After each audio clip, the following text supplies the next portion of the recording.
Nagira ngo nkubwire ko amashuri atabuze n'ibigo ntago byabuze, nk'uko uri kubibona rero iki ni ikigo ndi kukwibwira ngo study in China, jya kwiga mu Bushinwa muri Mongolia. Ati byesta bite sasa, banza ukurikirane cyangwa se ukore subscribe kuri channel yacu, niturangiza twikomereze nongere nkuhereze ndetse amakuru mashya kuri Future Scholars. Nk'uko muri kubibona rero aha dufite titre ivuga ngo ni Bilateral Cooperation Scholarships in Mongolia muri Medical University Medicine. Muri iyi video ndakubwira ibyo ugomba kuba wujuje cyangwa se kuba warize kugira ngo ujye kwiga n'ubundi muri iyi Medical University yo muri Mongolia, ni ina Mongolia. Twagiye rero nko kuri kubibona hano kuri location ni mu Bushinwa ina Mongolia. Deadline ni ku itariki 8 z'ukwezi kwa 9, ndetse ukaba ugiye kwiga bachelor, no kuvuga ngo ugiye gukomerezaho mu wa mbere kuko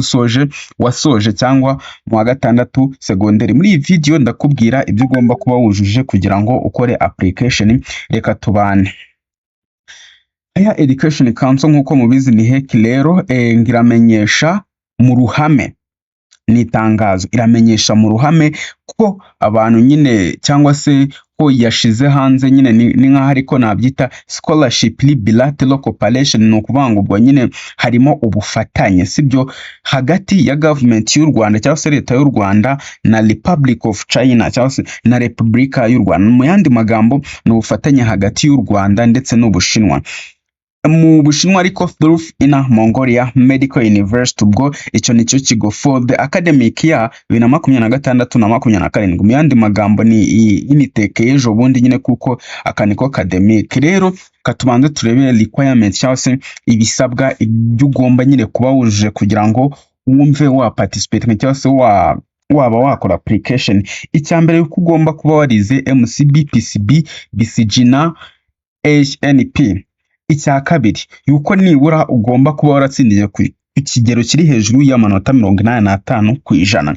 Ikindi nibura hagati mu ya biology na chemistry muri zira combination yuko ugomba nibura amanota make ufitemo ari 45, niyo minimum muri aya masomo yombi biology na chemistry. Noneho hagati y'imibare cyangwa fizike ukaba nibura ufitemo minimum y'amanota 70. Ikindi ukaba utariyandikishije muri university yo hanze iyo ariyo yose. Ubwo ibyo nibyo bisabwa rero. Reka turebe documents zisabwa kugira ngo twisoreze ubashe kubimenya. Icyambere ni application letter cyangwa se lettre nyine yo kwa applyinga iherezwa delegiteri mukuru general director wa HEC. Icya kabiri ni photocopy y'indangamuntu yawe. Ikindi gikurikiyeho ni curriculum vitae CV. Iki gikurikiyeho ni copy ya diploma result slip, niba hari n'indi qualification cyangwa se ubumenyi wize nabwo ukabwongeraho. Ikindi cyitonderwa yuko application igomba kubera cyangwa se kuba submitted ku rubuga rwa HEC. Reka turebe inyungu zabyo, ariko nyine n'ubundi inyungu zo kwiga nta zindi. Icyambere ni ukumenya, icya kabiri ukaba uri gutegura ahazaza hawe. Rero niba ukeneye nyine any help kuri HEC n'ubundi, dore iyi niyo email yabo, iyo niyo email yabo, rihangana n'ubundi nyine ushobora kuza ukabandikira, ibyo byose birakunda. Yego.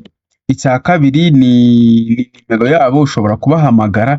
Ikindi niba ushaka ko Future Scholars tugufasha n'ubundi, iyi niyo email yacu na WhatsApp turahari. Ushobora kuza hano ugakanda kuri official website niba wageze kuri website yacu, cyangwa se ugakanda hano kuri apply now kugira ngo tugufashe, ubundi ahandi ho ujye kwiga mu Bushinwa muri iyi Initech. Turabakunda, kora subscribe.